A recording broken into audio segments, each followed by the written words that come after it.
आप सभी दर्शकों को मेरा भावना शर्मा का नमस्कार। आज आप सभी दर्शकों का हमारे महिला जगत कार्यक्रम में बहुत बहुत स्वागत है। किसी भी देश की प्रगति के दो पंख होते हैं, एक स्त्री और एक पुरुष, और किसी भी देश की प्रगति एक पंख पर उड़ान भरने से नहीं हो सकती। शिक्षा और आत्मनिर्भरता ये दोनों एक दूसरे के पूरक हैं। शिक्षा से जागृति आती है और जागृति से सामाजिक और आर्थिक आत्मनिर्भरता जन्म लेती है। 1950 में महिलाओं का जो साक्षरता का दर था वो लगभग 10% के करीब था, जो आज बढ़कर 65% हो गया है। और इसके श्रेय जो है वो हमारी सरकार और हमारे परिवारों को जाता है। किसी भी देश में महिलाओं की जनसंख्या लगभग 50% के करीब होती है, और किसी भी देश की प्रगति महिलाओं की शिक्षा एक महत्वपूर्ण भूमिका निभाती है। आज का जो हमारा विषय है वो है नारी की आत्मनिर्भरता के लिए शिक्षा का योगदान। तो चलिए इस विषय पर चर्चा करने से पहले हम आपकी मुलाकात अपने आज के मेहमानों से करा दें। हमारे आज की जो पहली मेहमान हैं वो डॉक्टर राखी अग्रवाल जी हैं, जो एक गायनाकोलॉजिस्ट भी हैं और साथ में एक एनजीओ भी चला रही हैं। नमस्कार। नमस्कार। हमारी आज की जो दूसरी मेहमान है वो है संगीता बुदलाकोटी जी, जो एक मॉडल हैं और एक प्रोफेशनल फैशन कोरियोग्राफर है। नमस्कार मैम। नमस्कार। हमारी आज की जो तीसरी मेहमान है वो है डॉक्टर मनु शिवपुरी जी, जो एक सोशल एक्टिविस्ट हैं और इसके साथ साथ कविताएं भी लिखती हैं, एक राइटर भी हैं। नमस्कार मैम। नमस्कार मैम। आप सभी का हमारे इस कार्यक्रम में बहुत बहुत स्वागत है। थैंक यू मैम, मेरा जो पहला प्रश्न है वो आप सभी के लिए है और मैं राखी जी से इसकी शुरुआत करना चाहूँगी। राखी मैम, आप मुझे बताइए कि महिलाओं की आत्मनिर्भरता में शिक्षा की ज़रूरत क्यों है? मैं कुछ इस तरह कहना चाहूँगी कि आत्मनिर्भरता जो है वो बहुत ज़रूरी है, क्योंकि आत्मनिर्भर होने से इंसान के अंदर, चाहे वो महिला हो या पुरुष, एक ऐसा आत्मविश्वास पैदा होता है जिससे वो जीवन की कई कठिनाइयों का सामना कर सकते हैं। जी। तो शिक्षा हो तो और भी ये सफ़र जो है उनका वो बहुत आसान हो जाता है। मुझे इस बात से गर्व है कि मेरे जो माता पिता हैं वो हम 3 बेटियां होने के बावजूद उन्होंने हमारी शादी के बारे में कभी ना सोचकर हमारी शिक्षा और हमारी आत्मनिर्भरता के बारे में हमेशा सोचा। वो हमेशा से चाहते थे कि हम तीनों किसी भी तरह से शिक्षित होकर आत्मनिर्भर ज़रूर बने, और मुझे लगता है कि बचपन से ही ये सोच मेरे अंदर भी कूट कूट के भरी हुई है। इसीलिए मैंने इसी पर चली और आज मैं एक महिला चिकित्सक हूँ और लड़कियों को भी शिक्षित करके आत्मनिर्भर कर रही हूँ। जी, संगीता जी, आप इस बारे में क्या कहेंगे? जी, मैं ये कहूँगी कि महिलाओं के लिए शिक्षा आज के टाइम में बहुत ज़रूरी है, उनके आत्मविश्वास के लिए, और उनका कॉन्फिडेंस काफ़ी बढ़ता है, क्योंकि जो महिला शिक्षित नहीं है वो स्वयं अपना तो विकास नहीं कर सकती, तो समाज में होने वाले विकास, परिवार के विकास में कैसे भागीदारी देंगी। तो शिक्षा is very important today generation. जी, मनु जी, आपका क्या विचार है इस पे? जी, मेरा भी बिल्कुल यही विचार है, क्योंकि अगर आज हम अपना सामान्य जीवन देखते हैं तो हमें लगता है कि पढ़े लिखे घरों में अच्छी व्यवस्थाएं बनी हुई हैं, लेकिन हमारे देश का बहुत बड़ा भाग 60 to 70% ऐसे लोग हैं जो कि महिलाएं अशिक्षित हैं, छोटे मोटे रोजगार कर रही हैं वो, और अपने पति पर निर्भर हैं। वो काम कर रही हैं, पैसे कमा कर लाती हैं, लेकिन शाम को क्या होता है कि उनका पति आता है, उनसे पैसे छीन लेता है, और क्योंकि वो बैंक में पैसों को जमा करना नहीं जानती हैं तो इसलिए उनके साथ ही यह समस्या आती है। अगर वो शिक्षित हों तो वो अपने लेवल से, अपने सामर्थ्य के अनुसार अपना कार्य कर पाएंगी और अपने घर को अच्छे ढंग से चला पाएंगी, क्योंकि ये समस्या सिर्फ पढ़े लिखे परिवारों की नहीं है। आज दिखाई देता है जो पढ़ नहीं पाते हैं लोग, वो कितना स्ट्रगल कर रहे हैं बिना शिक्षा में, शिक्षा के अभाव में, तो उनके लिए बहुत बड़ी समस्या है। तो शिक्षा बहुत आवश्यक है। जी, बिल्कुल ठीक। मनु जी, मैं आपसे ये सवाल करना चाहूँगी कि पहले लड़के और लड़कियों में बहुत भेदभाव किया जाता था। लड़कों को स्कूल भेजा जाता था और कई अध्यापक जा के घरों में हम जाते थे और जाके हमें काउंसलिंग करनी पड़ती थी कि वो लड़कियों को स्कूल शिक्षा के लिए भेजें। तो तब में और अब में आपको क्या परिवर्तन महसूस हो रहा है कि आप आज भी जाते हैं, काउंसलिंग करते हैं, इसमें आपको क्या परिवर्तन नजर आया तब में और अब में? कुछ वर्ष पहले जब मैंने अपना ये फील्ड चुना कि जब मुझे लगा कि मुझे जाकर सरकारी स्कूल में पढ़ाना चाहिए और वहाँ के बच्चों को मोटिवेट करना चाहिए, तो सबसे पहले समस्या मेरे सामने यही थी कि बच्चे अब्सेंट बहुत रहते थे, कि एडमिशन हो गया है लेकिन वो स्कूल नहीं आते थे। तो उसका रीज़न जब मैंने ढूंढा तो पता चला कि जो उनकी माताएं हैं, जो खुद किसी भी कारण से अशिक्षित हैं, वो समझ नहीं पाती हैं और वो ये सोचती हैं कि ये घर के काम सीखेंगी तो इनका जीवन बन जाएगा। तो ये वाली जो समस्या थी बहुत बड़े लेवल पे थी सरकारी स्कूल में, क्योंकि इंग्लिश मीडियम स्कूल में ये होता है माता पिता पढ़े लिखे होते हैं तो वो समझदार होते हैं, क्योंकि कोई भी पढ़ी लिखी माँ अपने बच्चे को अपने से अधिक पढ़ाती है। किंतु जो अशिक्षित हैं वो मतलब हंसी आती है उनकी बात पे, बोलते हैं कि अगर पढ़ लेगी कोई डीएम बन जाएगी क्या, ऐसे जवाब मिलते हैं। तो बड़ी मुश्किल थी उनको समझाना कि कैसे कहा जाए। फिर मैंने बच्चों को मोटिवेट करना शुरू किया। मैंने सबसे पहले उनकी क्लास का नाम दिया मूड फ्रेश क्लास, जिससे कि उनके अंदर जो है एक अच्छा लेवल आ जाए, खुशी का माहौल हो जाए, कि उनके ऊपर कोई भी प्रेशर ना रहे पढ़ाई का। जैसे कि वो एक समझते थे पढ़ना मतलब बहुत टेंशन वाला काम है, तो इसलिए मैंने मूड फ्रेश क्लास नाम दिया अपनी क्लास का। तो बच्चे खुशी खुशी पढ़ने लगे।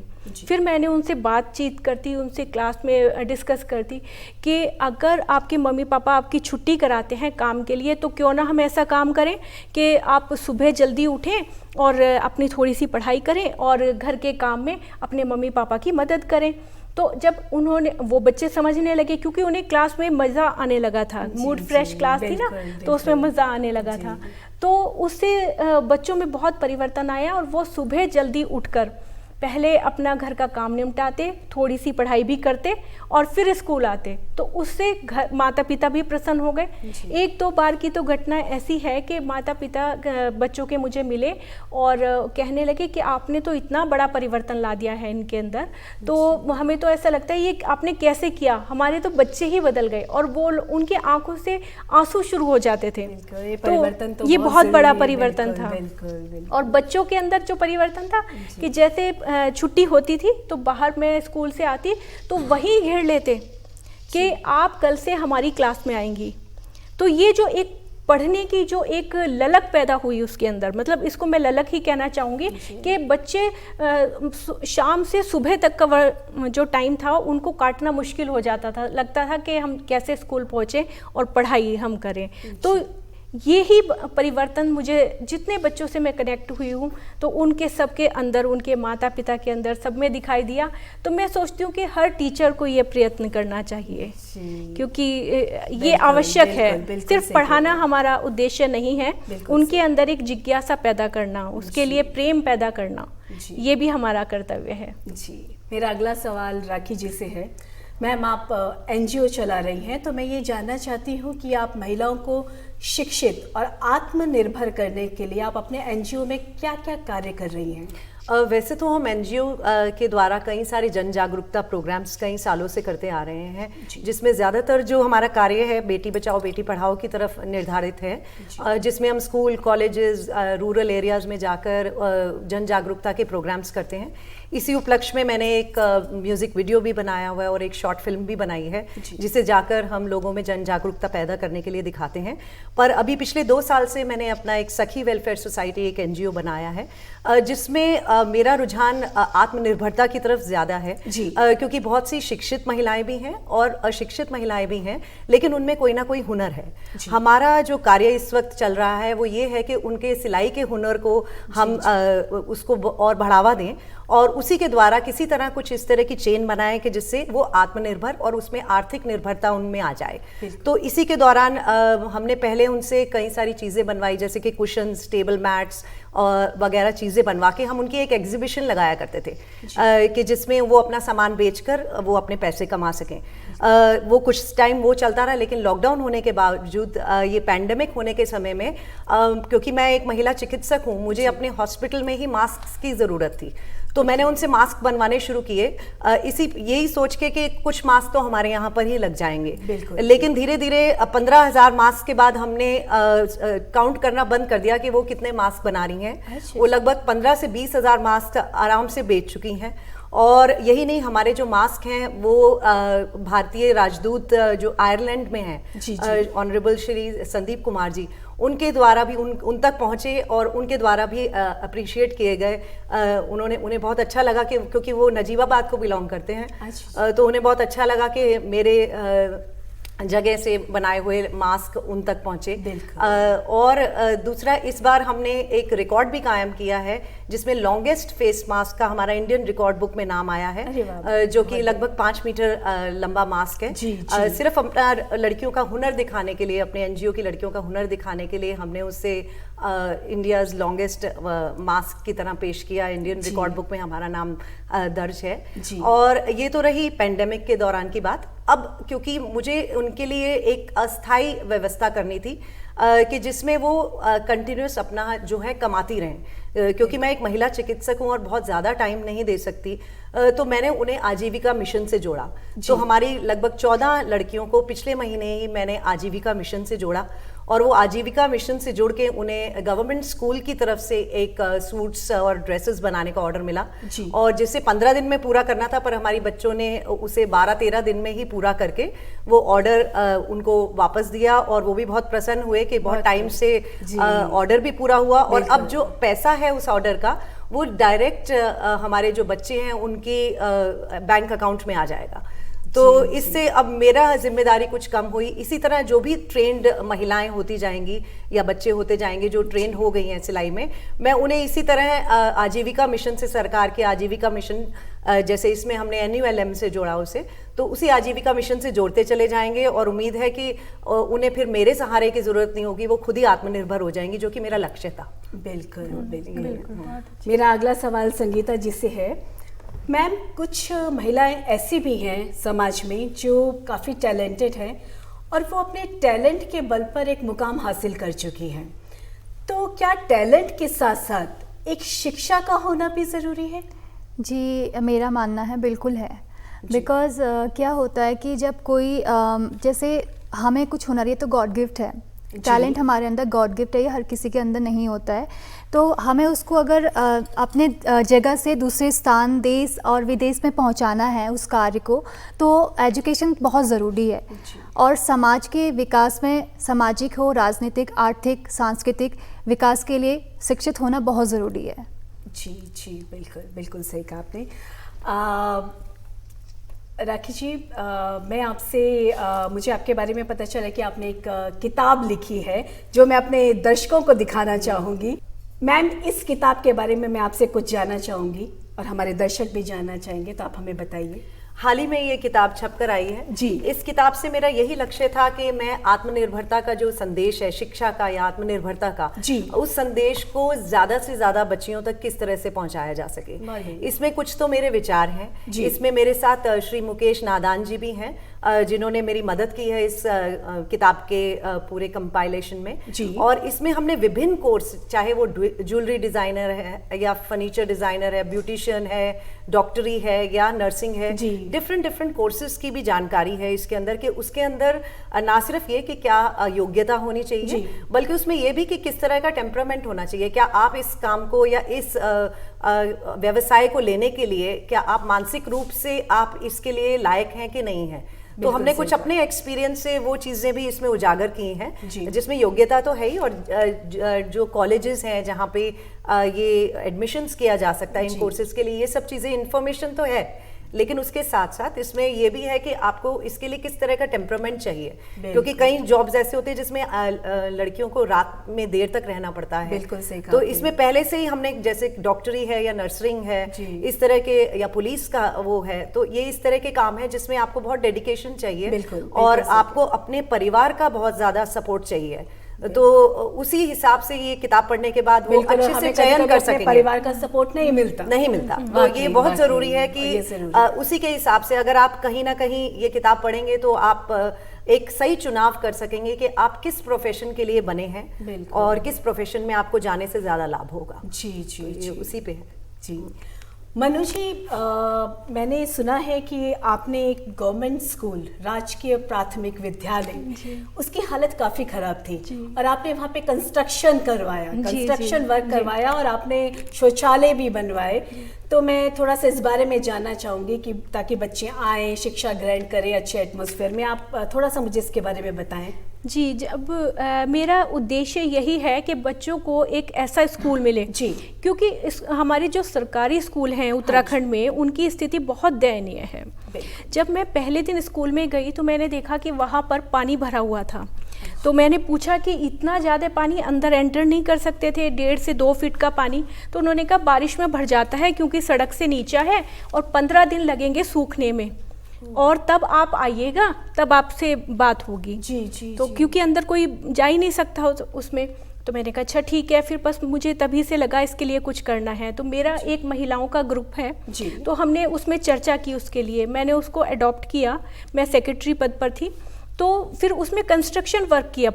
सबसे पहले उसके गेट को ऊंचा कराया, खिड़कियों को हाफ बंद कराया और उसमें पीछे की दीवारें ऊंची कराई। पहले उसको सेफ किया, फिर वॉश बेसिन वगैरह को ऊंचा, उसका बाहर से जिससे पानी निकाला जा सके ऊंचाई से, तो सब सिस्टम चेंज किया।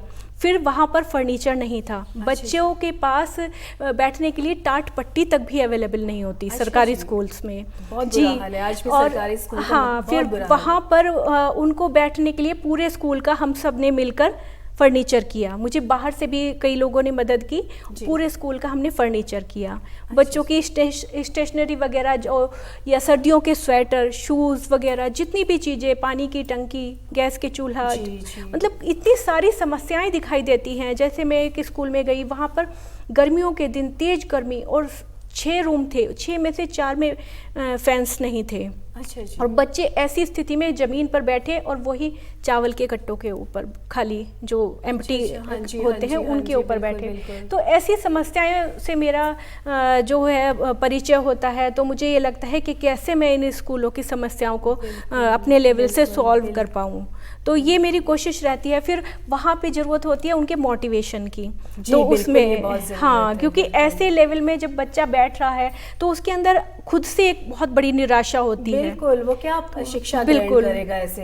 तो उनमें जो है गुण भरना, जो हर एक के अंदर कुछ ना कुछ एक खास बात होती है, उनको ढूंढना, उन्हें मोटिवेट करना कि आप ऐसे करिए, आप बहुत अच्छे हैं, आप ये कर लोगे, आप कर सकते हो बिल्कुल। और इतना अच्छा उसका रिजल्ट आता है कि बहुत मन प्रसन्न हो जाता है कि जो मेहनत की। और एक सबसे बड़ी चीज़ है, मैं उसमें कोशिश करती हूँ संस्कार प्लस शिक्षा, जी जी, कि सिर्फ शिक्षा ही ना हो, उसके साथ हमारे संस्कार जुड़े हों। क्योंकि अगर संस्कार नहीं है तो कहीं ना कहीं वो शिक्षा हमें घातक हो सकती है। तो संस्कार भी जुड़ जाते हैं तो हमेशा के लिए अच्छा हो जाता है। तो ये कोशिश है। और एक और सबसे मेरा फेवरेट सब्जेक्ट है देशभक्ति। जी जी। तो देशभक्ति मैं बच्चों के अंदर कूट कूट के भर देना चाहती हूँ, क्योंकि अगर देशभक्ति होती है तो वो एक अच्छे नागरिक बनते हैं। उन्हें जो सरकारी सामान है उसकी देखभाल, सरकारी सड़कों की देखभाल, जो आजकल मैं ये समझती हूँ कि यही वो लोग हैं जिनका बड़े लोग इस्तेमाल करके कहीं भी तोड़ फोड़ करा देते हैं, आग लगवा देते हैं। कल इन्हीं बच्चों का प्रयोग होना है, तो क्यों ना मैं इन्हें अभी से तैयार करूँ कि ये उसके प्रति अवेयर हूँ। ये मैं जानती हूँ जो परिचय मेरा बच्चों से हो जाता है वो बच्चा जिंदगी भर भी अपने देश के खिलाफ कुछ नहीं कर सकता। तो ये मेरी कोशिश है। और मैंने एक अपना मोटो रखा है कि जब लोग जिहाद के लिए तैयार कर देते हैं तो मैं क्या देशभक्त नहीं बना सकती। बिल्कुल बिल्कुल सही कहा आपने, बिल्कुल सही कहा। तो इससे जो है बच्चे बहुत बहुत अच्छा रिजल्ट लेके आते हैं। और जो बच्चे, मैं तो कई बार ये देखती हूँ फेल हो रहे हैं, वो भी पॉजिटिव होके मतलब फर्स्ट सेकंड थर्ड पोजीशन पे आने लगते हैं। तो ये एक बड़ा अच्छा रिजल्ट मिलता है मुझे। तो यही कोशिशें हैं सरकारी स्कूल्स के लिए, और सिर्फ सरकारी स्कूल्स के लिए। जी, बहुत अच्छा कार्य कर रही हैं आप। संगीता जी, आजकल महिलाएं शिक्षित हो रही हैं, बाहर काम पे निकल रही हैं, तो मैं आपसे जानना चाहूँगी कि शिक्षित महिलाओं के प्रति हमारे समाज का, खास करके पुरुषों के नज़रिए में आपने क्या बदलाव महसूस किया? जी, काफ़ी बदलाव देखने को मिला है। बिकॉज जो पहले शिक्षा मेरा मानना वैसे ये है कि अभी भी हमारा जो देश है वो पुरुष प्रधान देश है।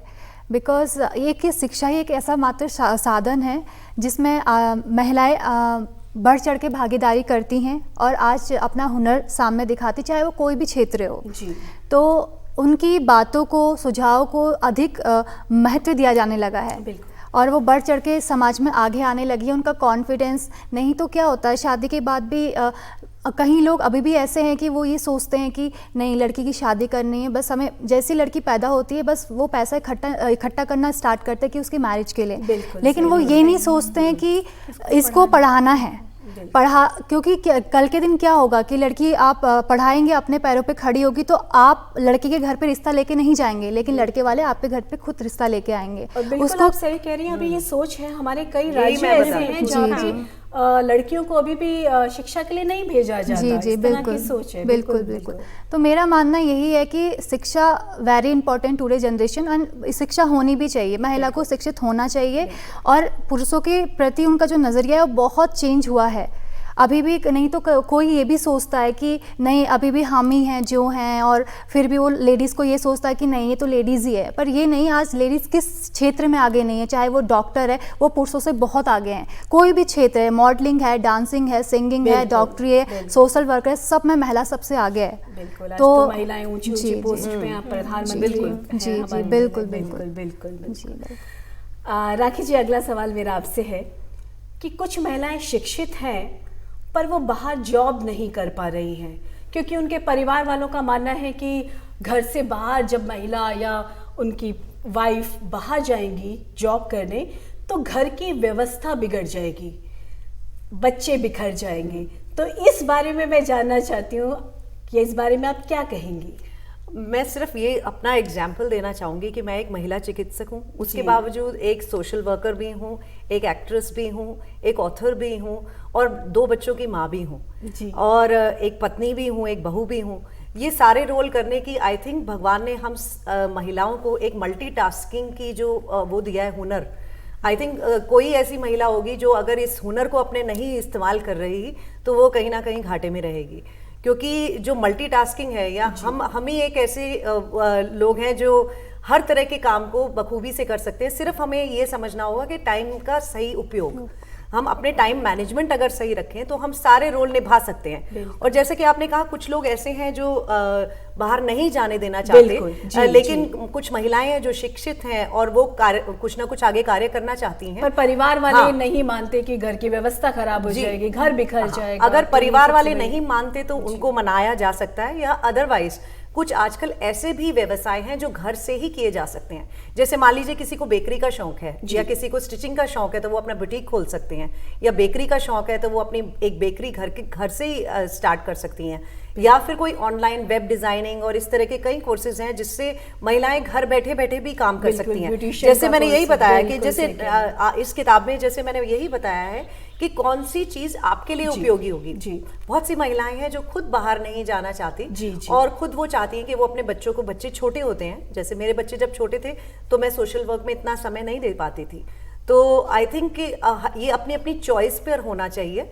किसी को ये नहीं होना चाहिए कि उन्हें आत्मनिर्भरता, अगर आर्थिक आत्मनिर्भरता चाहिए तो ये अपनी अपनी उनकी चॉइस होनी चाहिए। उन्हें अगर बच्चों को पालने में मज़ा आ रहा है तो उन्हें वो स्टेज भी अपनी एंजॉय करनी चाहिए। जी।